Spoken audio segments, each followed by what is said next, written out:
Hey everyone, and welcome to today's Explainer. We're jumping right into a totally fascinating character study from ancient history today. We're going to be looking at the life of King Joash. His story provides this absolutely incredible look into human nature, leadership, and honestly, the absolutely crucial difference between having your own independent convictions versus just kind of coasting along on a borrowed faith. So think about this for a second.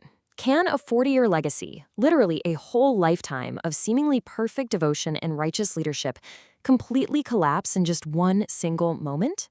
We're skipping any kind of traditional agenda today because I want to jump right into this historical mystery. It's a story that is absolutely going to challenge how we view our own deeply held beliefs. Section 1. Athaliah and the Hidden Boy King. Okay, let's dive into this. To really understand the dramatic collapse of King Joash, we first have to look at the intense, incredibly high-stakes world he was born into. Meet Queen Athaliah. Let's just say she wasn't exactly a candidate for Grandmother of the Year, right? Our source actually draws a really fascinating parallel here, comparing her to Wu Zetian, the only official female emperor in Chinese history.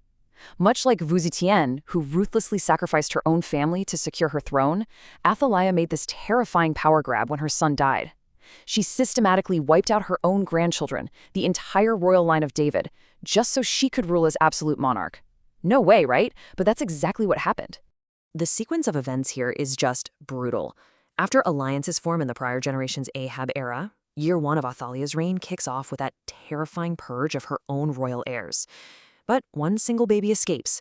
A remarkably brave priest named Jehoiada manages to smuggle his infant nephew Joash right out of the nursery. For the next 6 years, little Joash is hidden away in the temple, a literal secret kept right under the queen's nose. Finally, in year 7, Jehoiada orchestrates this massive, completely successful coup, overthrowing Athaliah and crowning the 7-year-old Joash as the rightful king. Section 2. Temple Repair and Perfect-Looking Faith. Talk about a total whiplash moment. After such a traumatic, bloody beginning, what follows is, by all accounts, a stunning success story. The historical records give Joash this incredible, glowing review. Joash did what was right in the eyes of the Lord. I mean, if you were an outside observer, just looking at his administration, his leadership, and his faith looked absolutely flawless. Under Joash, the nation experienced a massive spiritual and cultural revival. The temple, which had been totally looted and left in ruins during Athaliah's reign, was completely rebuilt. He completely erased his grandmother's dark legacy. He even set up this offering box outside the temple, and the citizens were so inspired by his leadership that they joyfully lined up to fill it to the brim. It really looked like a deeply rooted, entirely unshakable faith. Section 3. Chronicles Sharp Assessment. Now, what's really interesting about this slide is where the narrative takes a sharp pivot. If you look closely at the ancient literary texts detailing this history, there's a subtle, yet honestly devastating detail. Comparing the two historical accounts side by side, the Book of 2 Kings says Joash did right all the days Jehoiada instructed him. It focuses on the teaching, but 2 Chronicles says Joash did right all the days Jehoiada lived. The author of Chronicles divides Joash's entire 40-year reign using one strict benchmark, the lifespan of his mentor. This isn't just a compliment. It's a cold, hard assessment. Joash's righteousness was entirely contingent on Jehoiada simply being alive. It really boils down to a super powerful metaphor from the source text. Borrowed clothes, no matter how perfectly they fit, must eventually be taken off. Joash didn't actually have his own faith. He had a borrowed faith. He saw the world through Jehoiada's eyes, he listened through Jehoiada's ears, and he led through Jehoiada's convictions.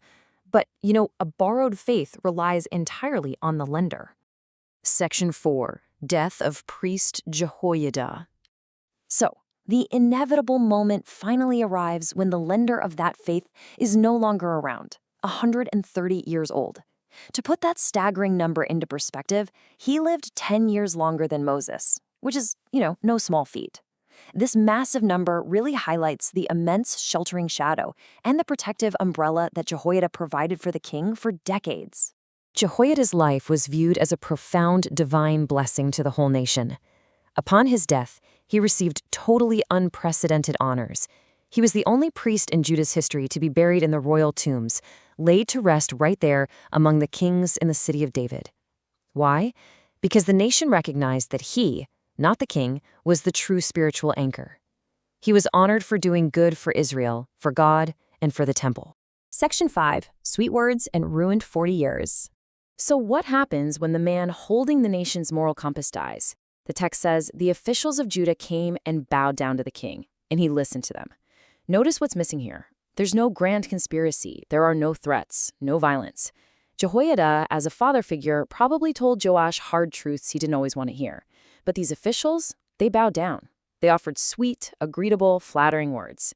And without Jehoiada there to guide his ear, Joash immediately fell prey to them. And this brilliantly illustrates just how fast things changed. It is a complete 180-degree turn in Joash's life. Before Jehoiada's death, Joash repaired the temple. After, he completely abandoned it. Before, he followed the covenant. After, he began worshiping idols and Asherah poles. Think about that. The exact same hands that built the temple's offering box were suddenly bowing down to wooden idols. The collapse is terrifyingly swift. Let's walk through it. First, he listens to the flatterers. Second, he abandons his own greatest achievement, the temple. Third, and this is a deeply tragic twist, when Jehoiada's own son, Zechariah, tries to correct him, Joash actually has him stoned to death right in the temple courtyard. Finally, a small Aramaean army invades, causing massive devastation, and Joash is ultimately assassinated by his own officials. When a leader's borrowed faith collapses, the consequences ripple out and bring ruin to the entire community. Section 6. Whose faith is it? We shift now from history to universal application with this really compelling idea. A tree sprouting in the shade must eventually grow its own roots to survive the sun. Having a mentor, a parent, or a guide whose shadow protects you is a beautiful thing. But the removal of that mentor isn't an abandonment. It is an invitation to finally establish your own roots. The source connects his historical narrative of Joash to the writings of the Apostle Paul, who told his followers to work out their faith, quote, not only in my presence, but now much more in my absence. The ultimate test of any conviction, any belief, or any moral compass is what happens when your guide is no longer in the room. Does the belief endure? We've seen how a 40-year legacy can vanish overnight if it never truly belonged to the person holding it. So look inward and ask yourself, whose faith is mine? Are my beliefs, my values, and my convictions truly my own? Or are they just borrowed from someone else's shadow? Think about that. And thank you so much for joining me on this explainer. Catch you next time.